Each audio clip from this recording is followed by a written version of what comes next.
Ce sont plus de 600 missiles iraniens qui seraient pointés en direction d'Israël. C'est ce qu'a annoncé lundi la rédaction du site internet Assar, proche des autorités de Téhéran.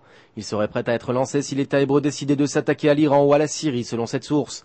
Les autorités iraniennes lanceront 600 missiles sur Israël en cas d'attaque sioniste, et cela ne sera que la première partie de la réaction iranienne, a menacé la rédaction d'Assar. Ces missiles de type Shihab 3 d'une portée de 1300 km pourraient ainsi atteindre n'importe quel point du territoire israélien, selon des spécialistes militaires en Israël, qui se sont empressés de préciser mardi que l'Iran ne possède qu'une trentaine de missiles tournés vers l'État hébreu.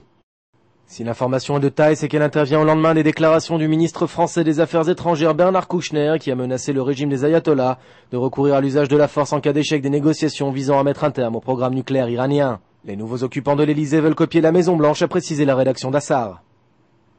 Et le président iranien Mahmoud Ahmadinejad a déclaré mardi qu'il ne prenait pas au sérieux les déclarations du chef de la diplomatie française, alors que l'ensemble de la presse du Golfe Persique s'attaque violemment au patron du Quai d'Orsay.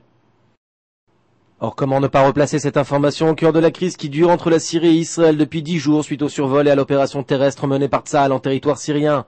Damas et Téhéran avaient alors menacé l'État hébreu d'une riposte de taille, et cette riposte de prendre une tournure relativement inattendue en ce sens que c'est Téhéran qui menace désormais Jérusalem au nom de Damas. Le message semble donc particulièrement clair. Si Israël réitère l'action qu'il a menée en Syrie il y a 10 jours, ce n'est pas l'armée syrienne qui ripostera, mais bel et bien l'armée iranienne, marquant pour ainsi dire l'avènement d'une coopération militaire entre Bachar el-Assad et Mahmoud Ahmadinejad. À l'heure où les tensions se montrent singulièrement vives au Proche-Orient, l'annonce de la naissance d'une coalition militaire syro-iranienne fait monter la pression d'un cran supplémentaire et laisse apparaître à l'horizon l'éventualité d'un conflit armé généralisé dans la région. Benny Sambert pour InfoLive TV.